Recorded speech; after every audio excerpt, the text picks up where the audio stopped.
I was the man of my dreams, deeply in love, finally becoming the married couple I'd always envisioned.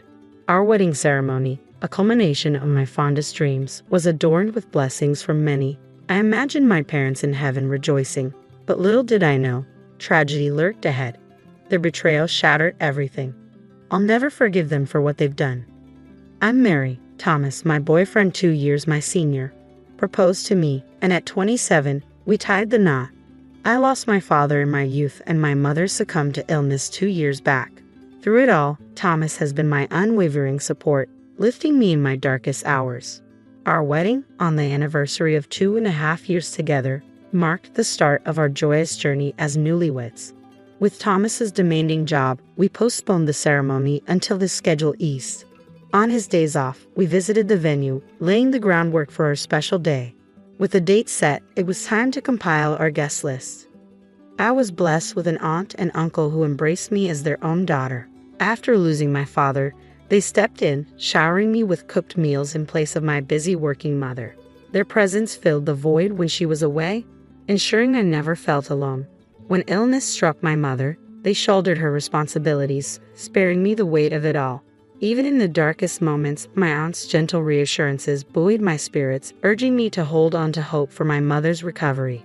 With their unwavering support, I found the strength to weather any storm. It's why, when planning my wedding, I insisted they occupy seats reserved for family. Eager to convey my gratitude, I made a long overdue visit to their home. "Mary, congratulations on your marriage," my aunt greeted me, tears glistening in her eyes. "Thank you, Auntie. I've been thinking, I want you and Uncle to sit in the seats reserved for family at my wedding. Would that be all right?" "Of course," she replied, her voice filled with warmth as she reached for a large box. "Mary, why don't you open this?" Curious, I obliged, lifting the lid to reveal a stunning white wedding dress nestled inside. Crafted from exquisite silk, it exuded elegance with a touch of charm. Delicate lace adorned the neckline, while intricate flower embroideries danced along the hem, lending it an undeniable allure. Smaller in size, it was evident this dress was tailored just for me. Instantly enamored, I gasped in delight. "Why this dress?" I inquired. "Well, your mother, my sister, she made it," my aunt explained softly. "What? Mom made this?" I exclaimed, disbelief coloring my voice. "Yes. Despite her illness, she poured her heart into every stitch, envisioning this day for you. She asked me to give it to you if ever you married. This dress embodies all the love she held in her final days. Mary, you must wear it at your wedding. It would mean the world to her," my aunt said, her eyes shimmering with tears and affectionate pride. Touched by her gesture, tears welled up in my eyes. "Thank you, Auntie. Holding on to this means everything to me. I'll cherish it, I promise," clutching my mother's handcrafted wedding dress tightly, my heart brimming with happiness. Upon returning home, I reverently hung the dress on my bedroom wall, its presence a comforting reminder of my mother's love. Determined to honor her at my wedding, I envisioned the day with renewed determination. But fate had other plans. Disaster struck one evening when I returned home from work to find the dress missing from its rightful place on my wall. Shocked and bewildered, I frantically searched the room, my heart sinking as reality set in.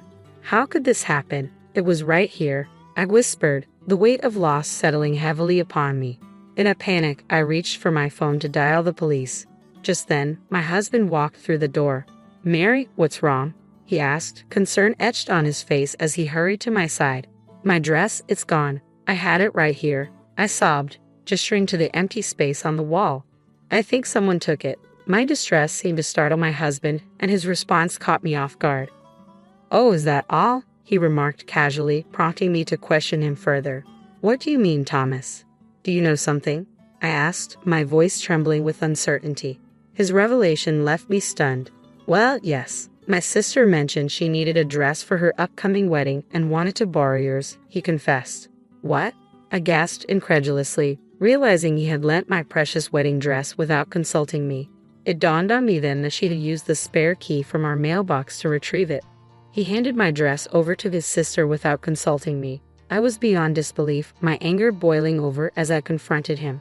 "How could you do this?" I demanded, my voice trembling with fury. His nonchalant response only fueled my frustration. "Our wedding is still months away, so what's the harm?" he reasoned, as if it were inconsequential. And my sister was ecstatic. She's tight on funds and saw it as a saving grace. Saving grace? I never authorized any of this. I shot back, seething at his lack of consideration. That dress was a labor of love from my mother, made specifically for me. Did you forget, Thomas? It's tailored to perfection. How could you lend it out without my consent? His attempt to pacify me only infuriated me further. Relax, it's not like it's a one-time use item. You'll still get to wear it. So what's the problem? He insisted. The problem? It's crystal clear. Why should your sister wear my dress before I do? It's just plain wrong, no matter how you spin it. Despite my efforts to convey my frustration, my husband remained obstinate, refusing to apologize or acknowledge his error. His dismissive attitude only fueled my anger further. Mary, you're overreacting. You need to stop acting like a spoiled child, he retorted, his words a stinging rebuke. Spoiled? How can you say that? This dress holds sentimental value. It was made by my mother for me. It's nonsensical for your sister to wear it before me, I countered, exasperated by his callousness. His indifference pushed me to my breaking point. I'm going to your parents' house tomorrow to retrieve the dress, I declared firmly. Tomorrow? But that's when my sister's fiancé and his parents are visiting, he interjected. Your parents' house, and you think I should just sit back and let them decide? I snapped, incredulous. Let me be clear. Regardless of anyone's opinion, I refuse to allow your sister to wear that dress. The following day, I took a break from work to confront my sister-in-law. Upon reaching my in-laws' home, the lively chatter from within greeted me as I approached the open front door. Stealthily entering, I overheard unfamiliar voices engaged in conversation. You made this dress yourself? That's incredible, Cynthia. A man's voice praised, referring to my sister-in-law. Cynthia, basking in the admiration, modestly deflected the compliment. Oh, it was nothing, she downplayed, proudly showcasing my mother's meticulously crafted wedding dress to her fiancé and his parents. A surge of emotions welled up within me as I listened, my heart heavy with indignation. Claim of creating her dream dress struck a nerve. That dress was a symbol of my mother's love, crafted expressly for me. Without realizing it, I found myself drawn towards them, propelled by a mix of anger and hurt. Storming through the entrance, I snatched the wedding dress from my sister-in-law's grasp and declared, "This belongs to me," in front of the astonished onlookers. All eyes turned towards me, except for my sister-in-law, who paled at my assertiveness. Cynthia, is this true? Her fiancé questioned, prompting her to offer a feeble defense. No, it's not what you think. I really did make it myself. Realizing the futile nature of the conversation, I turned my attention back to Cynthia. Why don't you try it on then?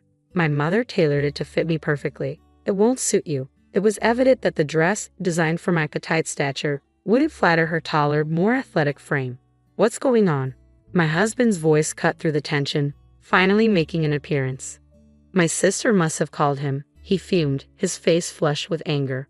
Mary, what on earth are you doing? Are you trying to sabotage my sister's wedding? Sabotage. If anything, it's my wedding that's in jeopardy. I shot back at my husband, bracing myself for another outburst. Just stop. We called off our wedding, so hand over that dress to my sister. What? Called off? I stammered in disbelief. That's correct. We called it off, he asserted firmly. My sister mentioned she's tight on funds, so we decided to gift her the $50,000 we saved for our wedding. And since we're not getting married anymore, we don't need that dress, do we? You lent out my dress without asking, canceled our wedding, and gave away the $50,000 we saved. Have you lost your mind? The realization hit me like a ton of bricks. Our marriage held little importance to him. With a heavy heart, I fell silent, feeling my love for my husband wane. Canceling the wedding was one thing, but I wanted to cherish this dress forever. And now, because of these thoughtless actions, just then, my sister-in-law's fiancé rose to his feet, his voice heavy with resignation. I guess that settles it. What? Everyone was stunned. Wait, you can't be serious. You're calling off our engagement. Why? In response to my sister-in-law's plea, her fiancé fixed her with a steely glare. Why? It's plain as day. I can't marry someone who's capable of such deceit without a second thought. It's out of the question. Even his parents mirrored his sentiments, their quiet anger evident. Well, that settles that. No more talk of marriage, my fiancé declared, ready to leave with his parents. But just as they were about to depart, My sister-in-law burst in, frantic and desperate. Hold on a minute. It's ridiculous to call off the engagement over something like this, isn't it? Mom, Dad, you don't agree, do you? Despite her impassioned pleas to her parents, it was too late. Why are you glaring at me, Mom, Dad? My sister-in-law's plea fell on deaf ears as her father erupted with force. Get out, you disgrace. His words struck like a blow, reducing my typically resilient sister-in-law to tears. How could you be so heartless? This is too much, she sobbed. Stop crying. I don't recognize you anymore. Her father rebuked, his voice filled with disappointment. I can't accept someone who shows such disregard for others' feelings as my daughter, her mother added sternly. Witnessing his sister's distress, my husband stepped forward to intervene. Mom, Dad, please calm down. There's no need to blame Cynthia like this. And you, Thomas, how dare you overlook Mary's feelings? Leave this house with Cynthia, his father added, his tone unwavering. You foolish son, his father's words rang out, stunning my husband into silence, his expression one of disbelief. Then, to my surprise, my mother-in-law approached me, bowing her head in apology. I'm deeply sorry, Mary. We were misled to believe that the dress was handmade by our daughter. No, it's all right, but I can't continue living with Thomas, I responded, my heart heavy with resolve. That's understandable. Our daughter is at fault here. You should move forward with your life without any concerns, she assured me. Her words struck a chord within me. Despite the turmoil, I couldn't shake the guilt of parting ways with my in-laws who had always treated me with kindness. Nonetheless, staying with Thomas was no longer an option. Mary, I'm sorry. Truly, I am. We'll make things right. Have a proper wedding. Please don't mention divorce, my husband pleaded, his tone shifting dramatically after his parents disowned him. But I couldn't fathom reconciling with a man devoid of spine. I'm forging my own path now. I can find happiness without you. His plea fell on deaf ears as I stood firm in my decision. Witnessing my resolve, my husband sank to his knees in defeat. After bidding my in-laws a heartfelt farewell, I left their home, packing my belongings and seeking refuge at my aunt's house. Though initially surprised, she respected my decision and welcomed me with open arms. My aunt skillfully repaired the torn dress, restoring its former glory. With my mother's dress refurbished, I sought alimony from my ex-husband, and we finalized our divorce. Unbeknownst to me, he had been diverting our wedding funds to my sister-in-law, which resulted in a slightly higher settlement for me. Both my husband and sister-in-law faced the consequences of their actions and were disowned by their parents, now residing together in our former home. Meanwhile, my sister-in-law, who had planned to be a homemaker, found herself jobless after quitting her job. Now, my ex-husband bore the sole responsibility of supporting them both.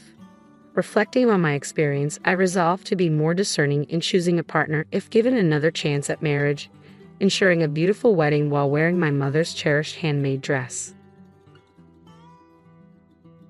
I really thought Mom had a lot of money saved up. I mentioned it before, right? It's time to kick her out. Why keep a jobless person here? I've been living here for 3 months, and my son and his wife used up all my savings. They treated me badly. I had enough, so I left quietly. Then, my son called me. Mom, what's happening? Tony sounded worried on the phone. Around that time, something I did became big news across the United States. I'm Sarah, and I'm 70 years old. I lived in France for a while, but I got sick, so I came back to the States. My old apartment was gone, so I asked my son and his wife if I could stay with them for a bit. Tony, my only son, is 44 and works in an office. He and his wife, Alice, don't have kids, and they live quietly. We lost touch while I was away, but I decided to reconnect, and Tony seemed happy to hear from me. I explained my situation and asked if I could stay for a while. Tony agreed, though he seemed unsure. It felt awkward to rely on them, but the happiness of being with family again outweighed my doubts.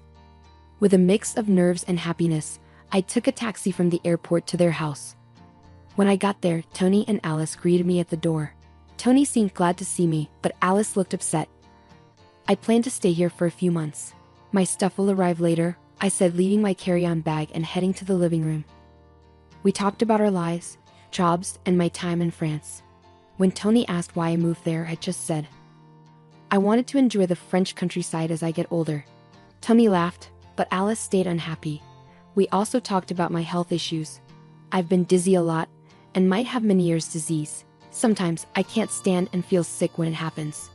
I don't feel safe living alone, so I want to stay with them until I feel better. After our chat, I went to get my stuff for my carry-on. As I organized it in the hallway, I heard Tony and Alice talking. "Are you serious about letting Sarah stay?" "I don't want to live with an old woman. She's my mom," Alice said. "You're not always home because you work part-time," Tony replied. "But what about when we're off work? How long is she staying?" "I want her gone," Alice insisted. "Mom will leave eventually. Let's talk about money tomorrow. Just keep it down, she might hear you," Tony warned. "She can't hear us, she's old." "Old age brings sharp ears for insults," Alice said. There I was hearing their conversation in the hallway. I felt bad for suddenly staying with Tony and his wife. It must be hard for them, but I'm happy to spend time with them after so long. When Tony was young, I raised him alone after my husband died. We didn't have much, and Tony faced difficulties with his health. This doesn't make up for that, but I came here to apologize and show gratitude.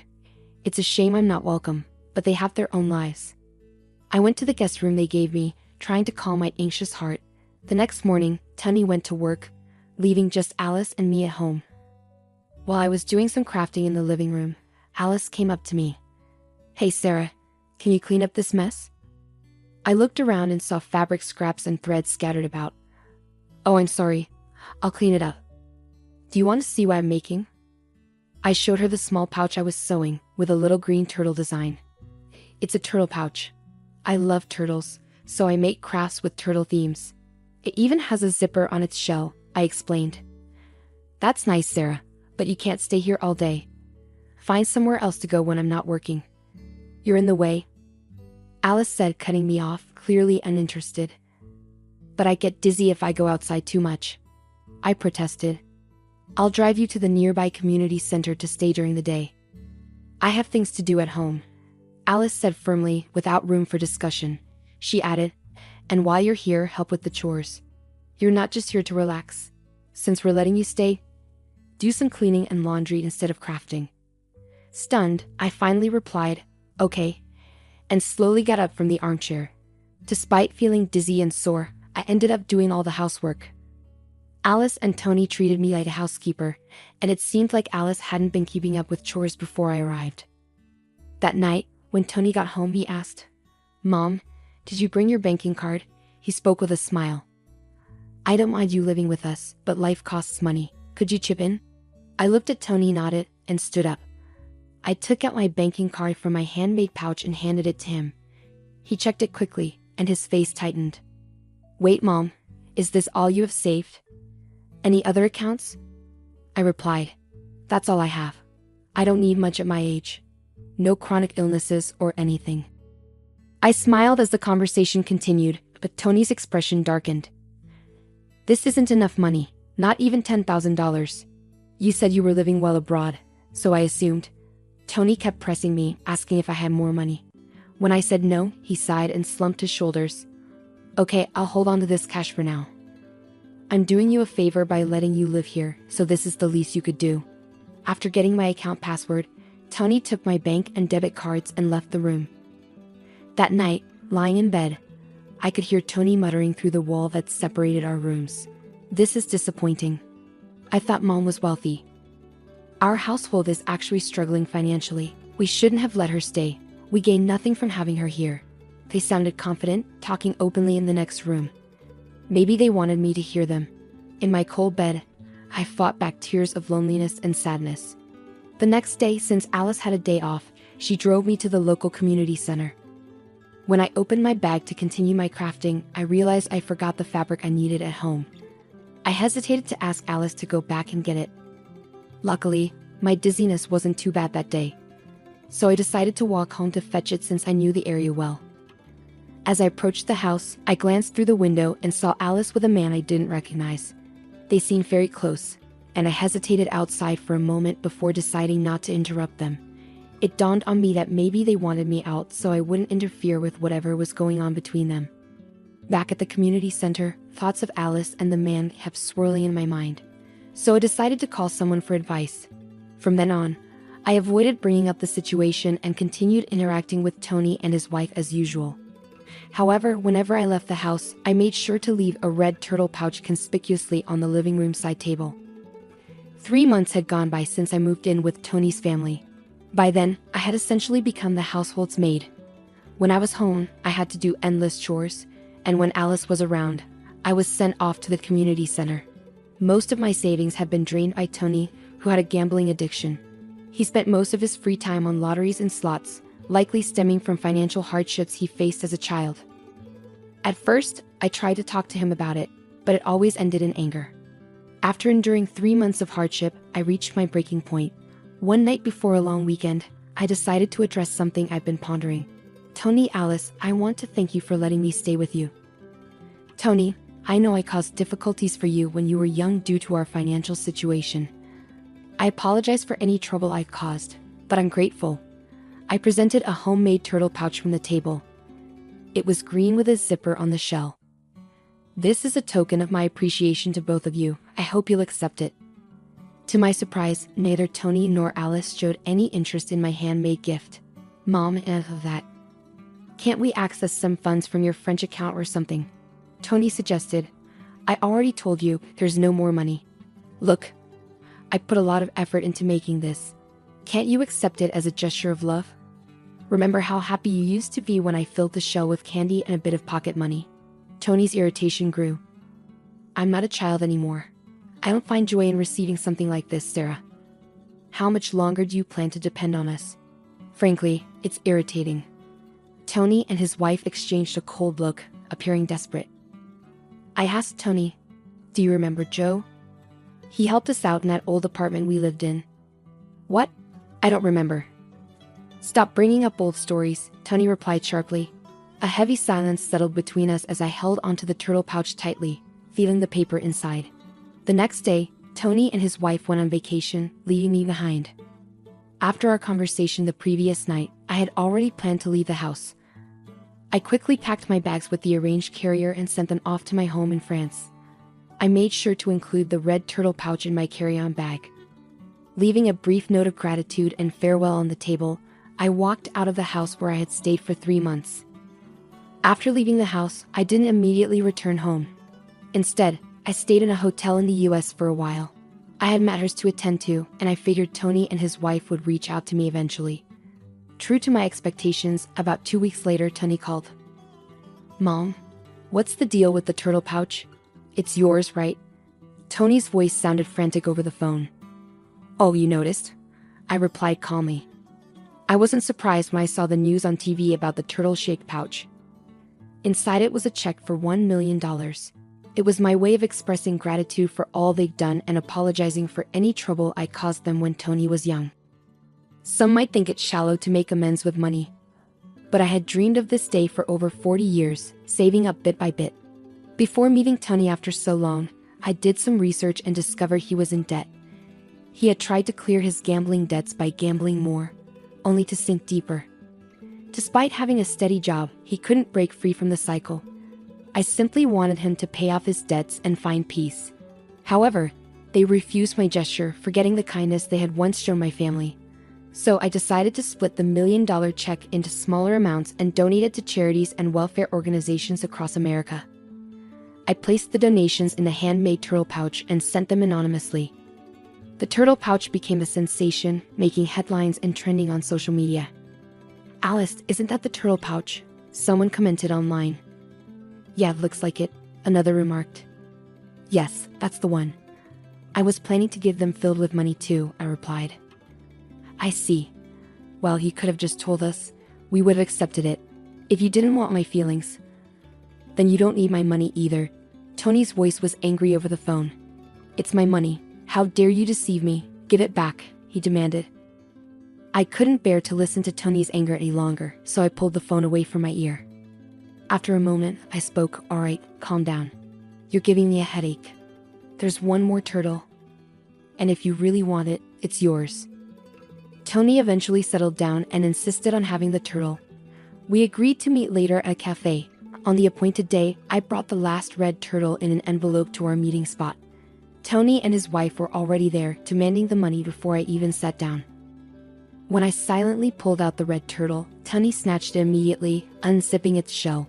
But instead of finding a check, he found a small electronic device. What the heck is this? Tony was confused. He found a tiny button and pressed it.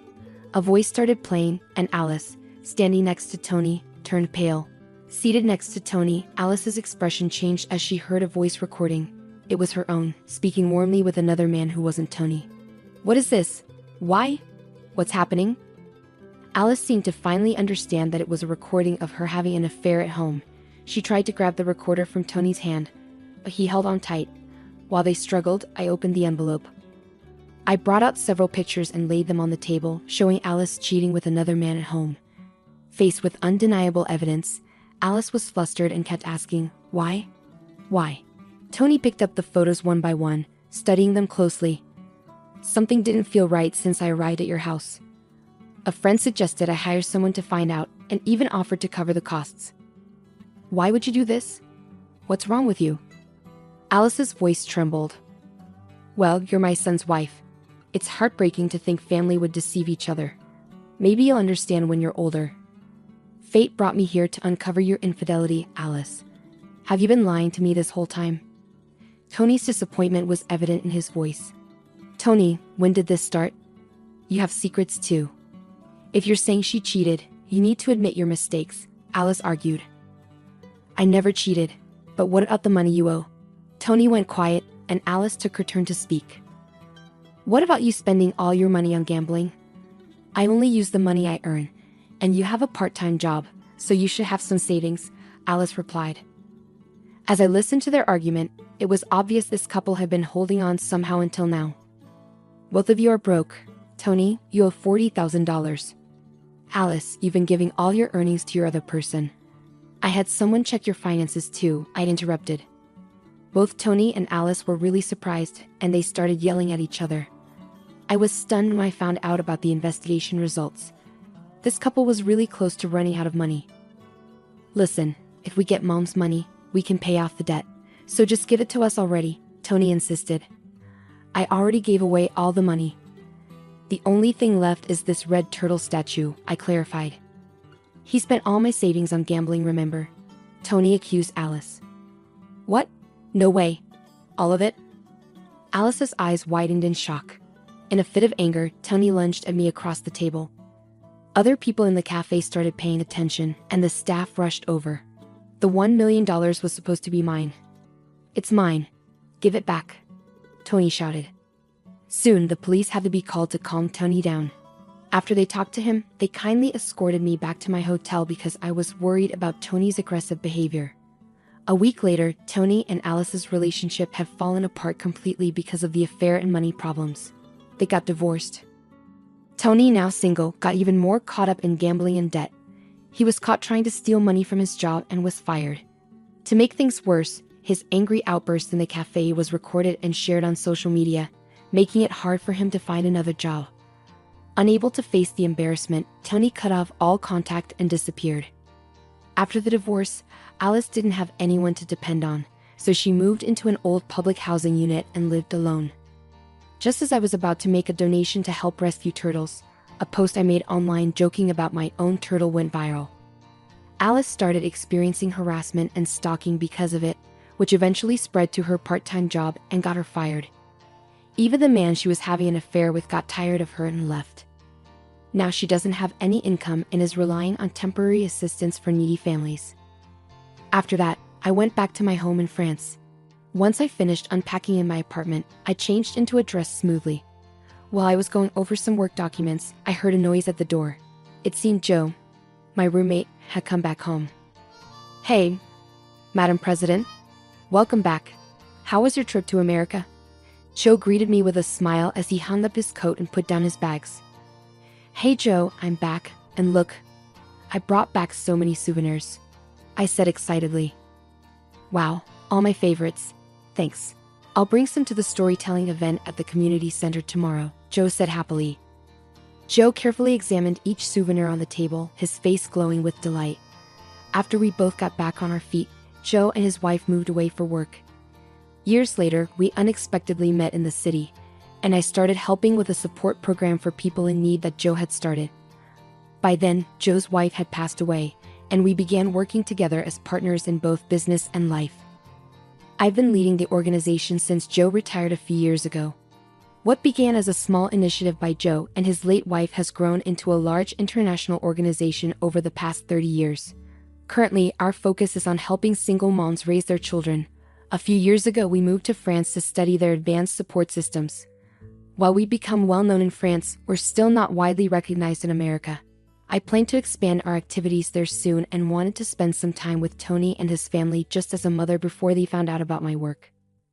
In the end, I couldn't get them to understand how I felt. But that's their decision. Even though it was brief, I was happy to spend time together as a family. Now at 70 years old, I believe age is just a number. There's still so much I want and need to accomplish. I straightened my back in my dress and began pondering my upcoming international speech for tomorrow. See, it's clear now. All the money goes to your brother, as stated in the will. No need to doubt it, said the person in charge of the will. What? Are we really allowed to take all this money? My husband asked, looking at me and my happy sister-in-law. The will says that my brother gets the whole $100 million inheritance from our father. I feel really sad reading it. Does this mean I've lost everything and have to stay with this terrible man forever? But then, my brother says one thing that changes everything. My name is Catherine. I'm 55 years old, and I'm a housewife. My husband's name is Robert, and we've been together without any children. Robert is what you might call a typical male chauvinist. Ever since we got married, he's been in charge, and I haven't been able to speak up or share my opinions. Robert is 10 years older than me. He doesn't treat me with any respect. I feel like I'm his servant, always doing household chores. And if I do something he doesn't like, he's quick to criticize me. He even blames me for us not having children, which makes me cry almost every day. I've thought about divorcing him, but I don't want to worry my family, and I don't have the money to support myself. So I've been enduring his mistreatment and trying to stay strong despite his hurtful words. The only person who gave me any emotional support was my father. My father used to be a successful businessman. He built a company from nothing and turned it into a big company. Even though he worked a lot, he cared for my brother and me in his own way. But after my mother died in a car accident shortly after I got married, my father threw himself into work even more, maybe to distract himself from the loneliness. It was clear that my father's excessive work had taken a toll on him. He had a stroke and had to go to the hospital. Thankfully, his life wasn't in danger, but he was paralyzed on his left side. This was the cost of pushing himself too hard for so long. I managed to convince him to retire. I was worried about him being alone, so I convinced my husband, and we moved in with my father. Once he stopped working, my father seemed to age quickly. He started showing signs of dementia and soon became bedridden and needed constant care. Taking care of my father on top of everything else was overwhelming. I had to handle the housework, look after my husband, and now take care of my father, who had dementia. Sometimes he would be quiet, but other times he would yell and move around a lot, especially at night, or he would wander off. I was always tired from lack of sleep, stress, and the constant work. But sometimes my father would have moments of clarity, and we could talk peacefully like we used to. He would often thank me and sadly smile, saying, "I want to leave you with as much as I can." After 3 years of taking care of my father, he passed away. While I felt relief from the burden of caring for him, losing my father, who was my only emotional support, left me feeling incredibly lonely and sad. My only hope now was my father's inheritance. The inheritance amounted to $100 million, which would be split evenly between my brother and me, making it $50 million for each of us. With that much money, I could finally escape from my awful husband. It was my only chance for a better life. A few days later, my husband Robert and our eldest son's wife Naomi called me to discuss the inheritance. My brother, Naomi's husband, had been working overseas for a while. He came back for the funeral but had just left again yesterday, so Naomi was there in his place. "We found your dad's will in the back of a drawer. Luckily, it wasn't sealed. So let's take a look at it right away," Naomi said. "A will? I didn't know there was one. I was taking care of my father every day, but I never saw him writing a will. It bothered me that my husband, who didn't care much for my father, knew about it." I felt uneasy and had a bad feeling, Catherine thought. "Let's read it," Robert suggested. "All of my assets will be inherited by my eldest son Ken. dated April 1st, John Smith. Naomi read aloud. That's it? Catherine couldn't believe what she was hearing. She always thought her father's estate would be split equally between her and her brother. It was hard to believe that all of her father's $100 million estate would go only to her brother. Well, hold on a second. That doesn't make sense. Why would it be like that? Catherine questioned. My husband handed me the will and urged me to look at myself as I started to panic. Sure enough, it was written in the will, with my father's signature. I immediately suspected that the will might be fake. My father had always been fair to both my brother and me, and he wouldn't have favored just one of us. But could my kind and honest brother really keep all the inheritance for himself?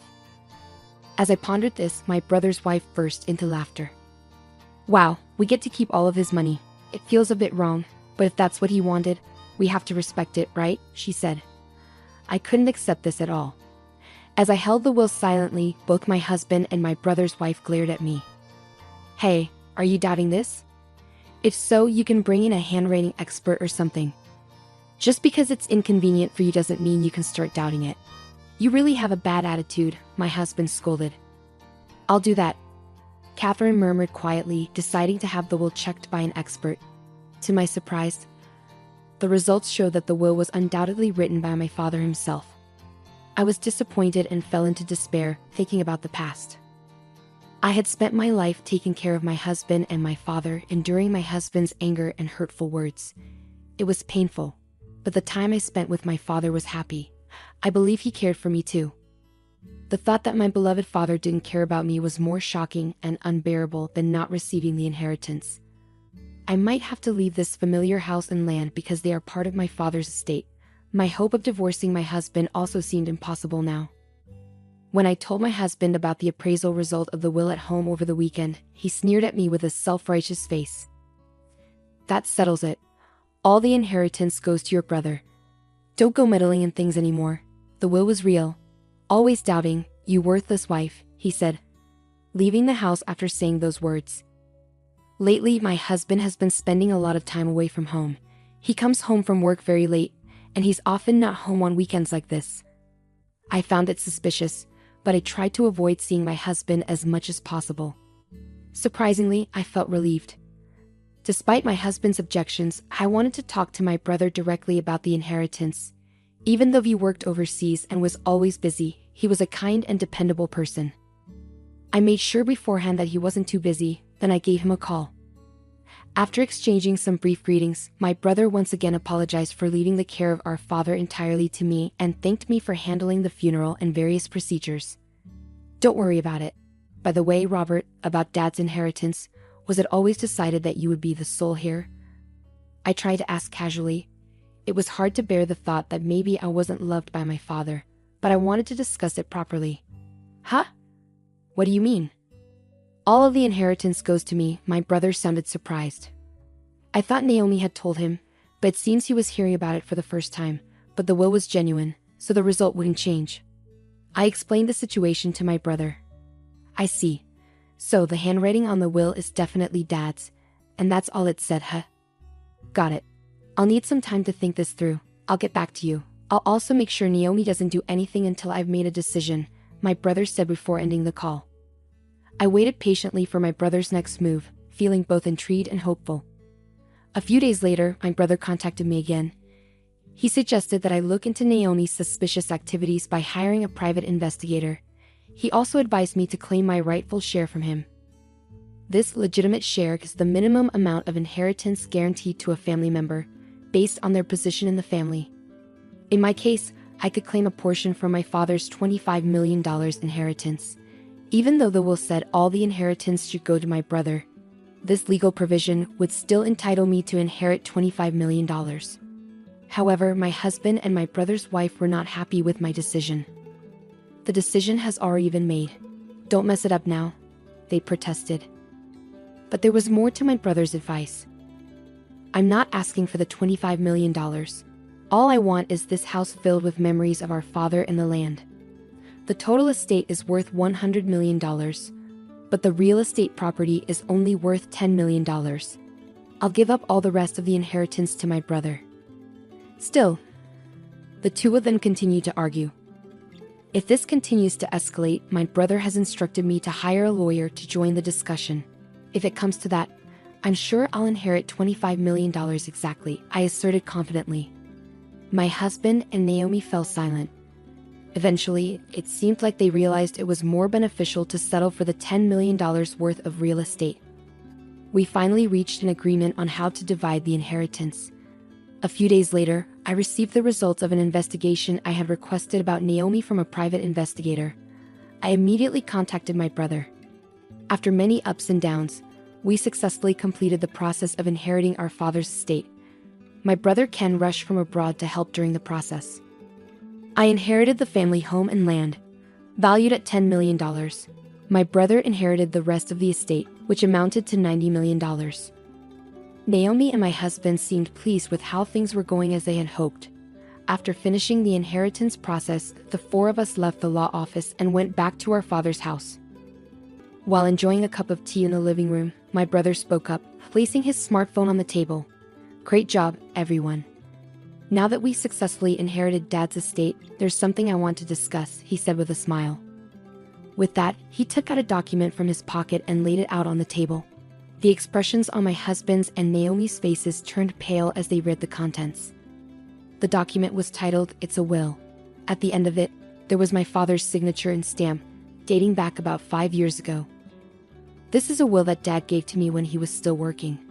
It was made with 2 witnesses at a notary office, so it's legally valid," my brother explained. He continued, saying that our father had prepared it before he had a stroke.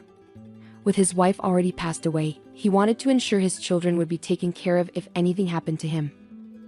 The will stated that 1/4 of the total estate was to go to Ken, who already had a significant amount of wealth, and 3/4 to Catherine, the housewife.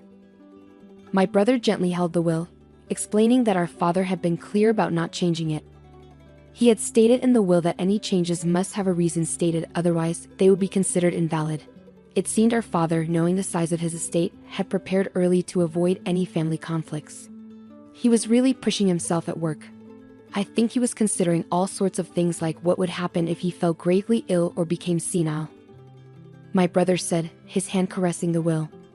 The will also contained a heartfelt addendum. "I hope that there will be no conflicts over the inheritance and that the family will continue to live happily together." It was filled with our father's warm wishes for the family. Learning that I was loved by my father just as much as my brother touched me deeply, and my heart swelled with emotion. However, my husband and Naomi beside me grew pale. "So, if you're going to change this will, the reason has to be stated, or it's all null and void. Even if it's in my dad's handwriting, maybe he was forced to write it when he was in a delirious state due to dementia." My husband suddenly slammed the table with a fierce expression. He glared at my brother and growled, "Hey Ken, do you have any proof? Are you calling me a criminal?" "I never said you forged the will, did I, Robert?" My brother replied calmly, then glanced at his wife Naomi sitting next to him. Naomi remained silent, which struck me as odd. Naomi had informed me about our father's passing, and I had attended the funeral. However, after returning abroad, I hadn't been informed about anything regarding the inheritance despite it involving me. My brother seemed to be looking to his wife Naomi for some reason, but she still said nothing. "Stop your arguing. The inheritance is already decided. The $90 million is ours. It doesn't matter what you say now," my husband shouted back. "What do you mean by ours? I'm the one who inherited it," my brother countered calmly. "Shut up," my husband snapped. The conversation was going in circles. "I'm not sure what you mean, but the $90 million I inherited is just worthless paper," my brother said calmly. "What?" my husband exclaimed, surprised. My brother explained patiently. "Our father's estate was valued at $100 million. Apart from the real estate, all the assets were stocks in our father's company. When our father was in charge, the company was doing well, and the stocks were valuable. But after he stepped down, the company started losing money, and it looked like it might go bankrupt. In the 3 years before he died, the stocks that were once worth over $90 million became practically worthless." But that can't be true, can it?" my husband stammered. "It's the truth. I inherited knowing that. I plan on restructuring my father's company, and since it didn't involve you, I didn't tell you," my brother explained. My husband seemed shaken and muttered to himself. He couldn't seem to accept the reality of the situation. That's when Naomi finally spoke up for the first time. Hold on, wait a minute. What are you saying? Are you saying I inherited worthless stocks while Catherine got $10 million? That's not fair, Naomi exclaimed loudly. Beside Naomi's outburst, my brother sighed. Naomi, I inherited our father's estate. You weren't at a disadvantage in any way. Why are you so upset? But I thought we were getting all of that $100 million. I had plans for it. My husband glared sharply at the flustered Naomi. So you and Robert were plotting to get all of our father's money, and while doing that, you were having an affair, weren't you? My brother accused. Naomi and my husband remained silent, frozen in place. Why? Naomi muttered hoarsely. My brother glanced at her before continuing. After our phone call, I started suspecting Naomi. Why didn't she talk to me about the inheritance? Why had her interactions with me been so brief lately, and why had she started ignoring my calls? I thought something was fishy, and when I saw her pictures on social media, I knew she was cheating on me. And soon, I'll be getting a lot of money. I'll be living like a famous person. I've been discussing with my girlfriend how we'll spend it.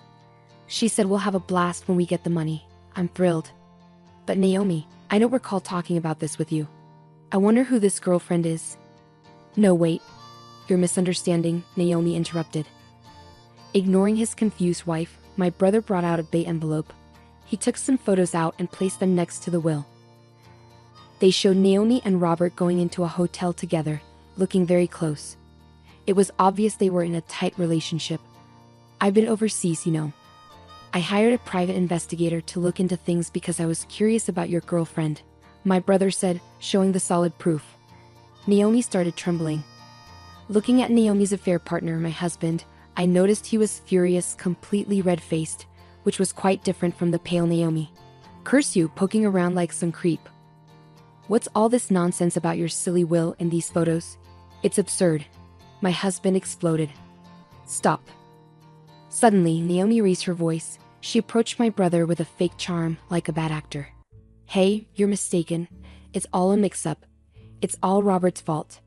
He convinced me that if I went along with him, I'd get all of your dad's money. Hey, wouldn't you want to get $100 million? I thought it was for your own good. My husband, who felt deeply hurt, stared at Naomi in shock. This photo, we were just fooling around. You were always away, and I felt lonely. But you're also to blame, right? Please forgive me. The $90 million is off the table now. Let's take the $10 million from Catherine's property.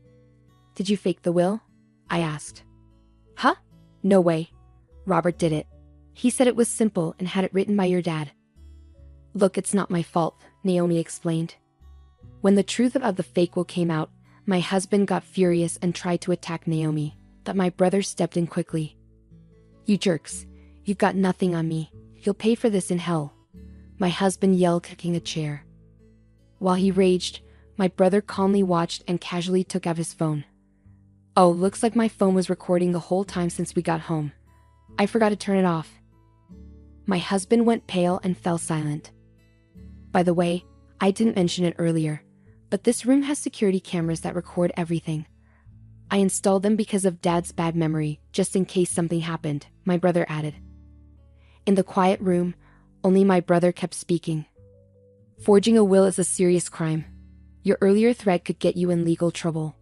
There's a police station nearby, and they'd be here soon if we report it. But since the inheritance matter is settled now, and if you promise not to touch Catherine's things again, maybe we don't need to involve the police. What do you say? While saying this, my brother began using his phone. I might as well send this recording to my computer overseas. After silently watching everything, I pulled a document from my bag and handed it to my husband. Robert, I want a divorce. Wait, hold on. Think about this. I'm sorry. We've been together for so long, haven't we? Who do you think has been providing for you all this time? My husband pleaded. I've had it. No more excuses. Either agree to the divorce or I'm calling the police, I said firmly, gripping my smartphone tightly with a determined expression. Robert slumped his shoulders and nodded. Naomi, it's over between us. You were planning to take the money and be with Ken, weren't you? I heard your conversations with him from a private investigator, I accused. Naomi hung her head, covering her face with her hands. After our divorces, my brother and I went our separate ways. Robert moved out of the house, thinking he had secured a significant inheritance, only to find out it was worthless. Naomi revealed the truth about the forged will, and everything that unfolded in the living room was captured on camera. Robert must have been furious, but he was powerless. The surveillance camera, initially installed for my father's care, also documented evidence of Robert's emotional abuse. Even if I had inherited my father's assets, I planned to use them as evidence in a divorce trial if Robert resisted. When I shared this with my brother, he suggested we utilize the camera too. After the divorce, rumors of Robert's affairs spread at his workplace, leading to him losing his job. His colleagues had seen him frequenting hotels with a woman who wasn't his wife. With his parents gone and now jobless and homeless, Robert vanished. While I had sought a portion of his assets, I wanted nothing more to do with him, especially after inheriting some wealth. Naomi, the woman Robert cheated with, faced the same downfall as him. Despite pleading, "I don't want us to end. Please don't leave me." During the divorce proceedings with my brother Ken, the divorce was finalized when solid evidence was presented during mediation. Naomi had been spending recklessly while Robert was absent, but she was stuck with the bills, leaving her with nothing. Since she hadn't been working and had no home to go back to like Robert, she's now struggling to get by in a rundown public housing project, relying on welfare. Meanwhile, my brother Ken continues to work overseas, but he's selling the house he shared with Naomi and will be moving in with me into our father's house. With Ken's financial help, my life has become more stable, and I've been able to live comfortably. The value of the land left by my father has been steadily increasing, now worth over $100 million.